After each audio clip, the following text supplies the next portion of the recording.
Saya tidak bisa bela rakyat kok. Nggak bisa. Anggaran itu sudah seperti mafia.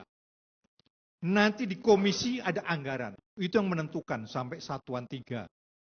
Nah, di departemen sendiri, orang yang tidak kebagian anggaran, itu kasihan, Pak. Anggota DPR kasihan. Seperti pengemis. Mau ke luar negeri minta sangu. Mau kunker minta sangu. Mau naik haji minta sangu. Orang departemen cerita semua sama saya karena tahu saya tidak akan pernah begitu. Jadi ini sudah rusak semua, Pak. Rusak semua. Nah, yang dapat anggaran, ini sekarang kerusakan minta maaf pada anggota DPR. Lebih-lebih pada anggota DPR yang baru sekarang. Dulu masih ada etika. Dibagi fraksi. Fraksi yang bagi-bagi sama teman-teman. Jadi merata maksudnya. Betul. Tapi sekarang. Merata Bapak juga kebagian dong. Oh, saya tidak pernah mau. Saya anggota DPR, impiannya pasti masuk panitia anggaran. Saya 3 kali dipasang di panitia anggaran oleh fraksi saya tolak. Karena saya tidak mau menerima amplop. Saya pasti diejek oleh teman-teman. Sok suci, sok ini, sok itu. Dan saya harus setor ke fraksi kalau saya mau jadi anggota panitia anggaran. Saya tidak mau itu. Karena saya tidak dapat duit dari panitia anggaran. Jadi sudah bulat, Pak. Nah, yang lebih ngeri lagi, anggota-anggota DPR yang kurang kebagian ini, katakanlah dia dapil Jawa Tengah, Jawa Tengah berapa. Kadang-kadang dia lari ke dapil luar Jawa, memberitahu bupati, ini ada anggaran sekian minta di AU, nanti saya perjuangkan, saya minta sekian persen. Jadi sekarang, Pak, persentase itu luar biasa. Jadi yang main tidak hanya banggar dong. Bukan hanya banggar. Lintas. Betul. Karena sudah tidak ada etika lagi. Dan karena apa? Karena anggota DPR dari dapil itu seringkali tidak pernah mau pulang. Ada, Pak, di DPR itu anggaran untuk pulang kampung, pulang daerah pemilihan. Dan itu dibawain pada waktu saya menjadi anggota DPR 40 juta. Untuk diberikan. Ini enggak, Pak. Dia suruhan sopirnya, suruhan sekretarisnya untuk membawa surat jalan, ditekankan bupati atau polisi, duitnya dikantongi, paling dibagi 2 juta, 5 juta. Selesai. Banyak yang begitu, Pak. Tanya anggota DPR. Berani jawab nggak? Ayo. Ibu Waode manggut-manggut. Kok nggak berani nunjuk ke sebelah? Oh ya, berani jawab nggak? Berani. Jadi memang sudah parah sekali. Nah, belum nanti di departemennya. Departemen ini operasional, Pak. Ini masih panitia anggaran. Kalau sudah pelaksanaan, itu masuk komisi.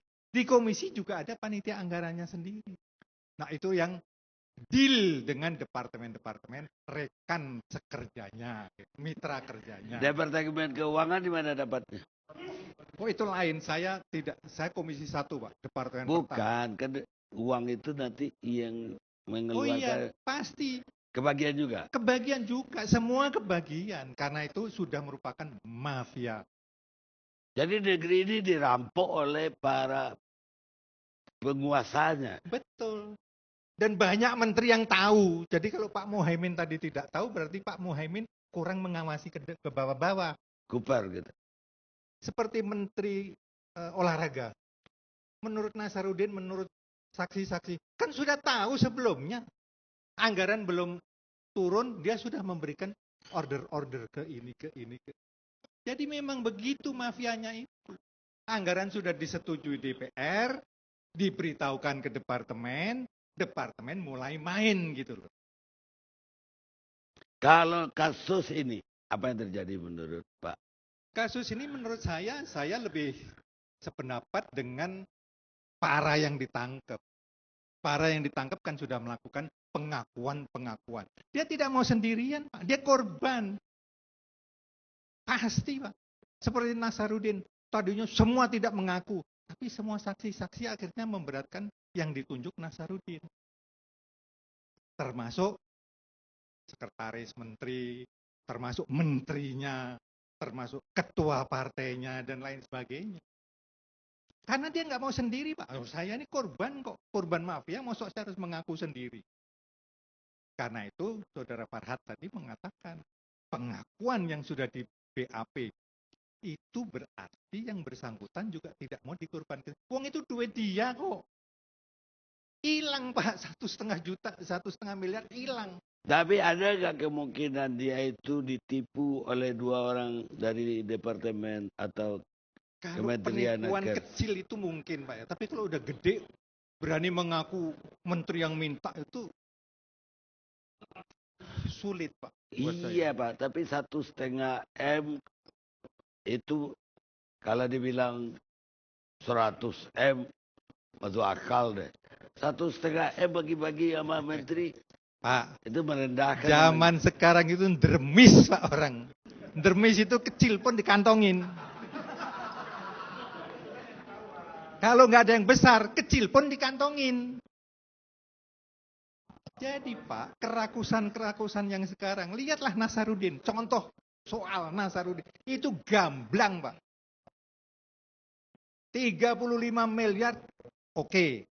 Tapi 1 miliar pun oke gitu. Jadi kerakusan-kerakusan yang sekarang ada, itu sudah sangat mengerikan. Dan sulit untuk, KPK-nya sendiri nggak berani kok. Padahal Presiden sudah jelas. Buka itu Departemen Nakertrans. Tapi tidak pernah mengatakan buka itu Departemen Olahraga gitu. Karena menterinya berbeda partai. Yang satu dari partainya, yang satu dari partai lain. Suuzon banget Pak Berbadi. Fakta Pak.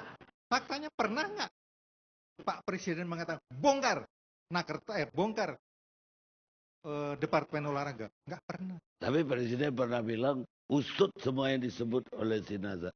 Betul. Tapi faktanya? Ya itu bukan salah Presiden dok.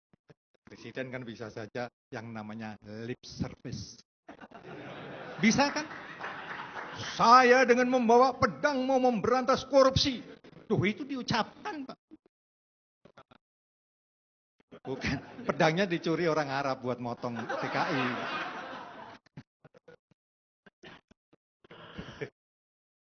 Apalagi Pak? Jadi menurut Bapak yang Menaker ini penipuan kah atau korupsi kah? Bukan penipuan. Itu memang biasa begitu Pak. Semua anggarannya belum ada Pak. Anggarannya ada. Sekalipun belum turun, belum disosialisasikan. Tapi sudah diberitahukan kepada kontraktor-kontraktor, ini ada anggaran sekian. Kita tenderkan nanti. 10%. Itu. Tapi yang menentukan itu kan bupati-bupati Pak. Betul Pak. Apa urusannya pejabat kementerian? Pak, kadang-kadang ada proyek yang bersifat nasional. Ada yang bersifat lokal. Nah ini memang urusan bupati. Tapi kenapa Departemen Trans ikut-ikut campur? Kenapa? Ya karena kerakusan itu.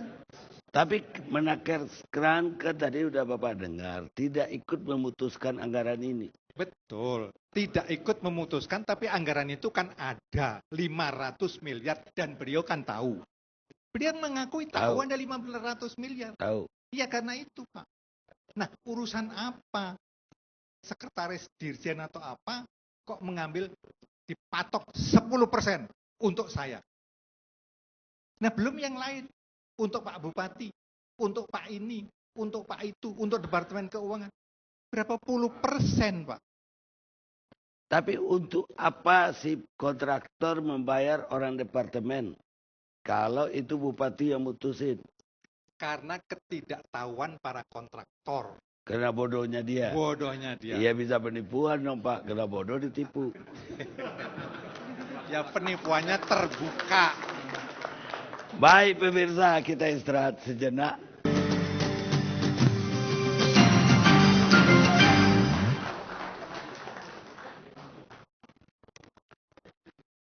Kita masih bersama Jakarta Lawyers Club. Sekarang saya ingin ke pengacara Dadong, Pak Sapri Nur.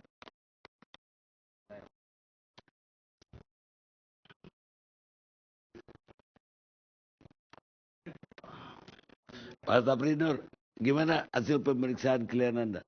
Begini Bang, kemarin kita diperiksa 12 jam. Dari jam 10 pagi sampai jam 10 malam. Jadi mungkin saya akan klarifikasi sedikit tadi Bung Farhat ceritakan itu saya anggap kurang lengkap. Karena persoalan ini terjadi melalui beberapa tahapan-tahapan. Itu dimulai kalau nggak salah saya dari bulan Mei. Prosesnya sudah terjadi itu. Kemudian tawar-menawar harga yang 10% itu pun dilakukan oleh kliennya Mas Farhat ini langsung dengan orang-orang yang ada di eksternal Trans. Tetapi mereka itu duduk dan bercokol dapat tempat di Trans, di departemen. Mereka itu punya tempat di lantai 2, punya kantor. Nah, ini nanti akan jadi pertanyaan besar buat kita. Nah, kemudian nilai itu sudah diutarakan. Apa yang dibilang tadi asisten khusus tadi? Betul. Mereka yang mengatakan dirinya asisten khusus, staf khusus, dan lain-lain. Nah, inilah orang-orang yang memperdaya kedua orang PNS ini. Yang notabene mereka ini adalah anak kandungnya si menteri, ya. Tetapi apabila kemudian justru orang-orang yang eksternal ini yang bisa mempengaruhi mereka, ini kan aneh, Bang. Ya. Nah, keanehan ini terus muncul karena nilai itu yang mereka mintakan itu mereka desak orang-orang dua inilah yang harus berbicara dengan kliennya Pak Farhat, Ibu Ana itu ya. Darnawati. Nah, tapi Darnawati ini sendiri tidak percaya kepada mereka. Sehingga nilai uang ini mereka maunya, Bu Darnawati ini maunya diserahkan kepada kedua orang karyawan PNS ini. Nah, disinilah jadi persoalannya.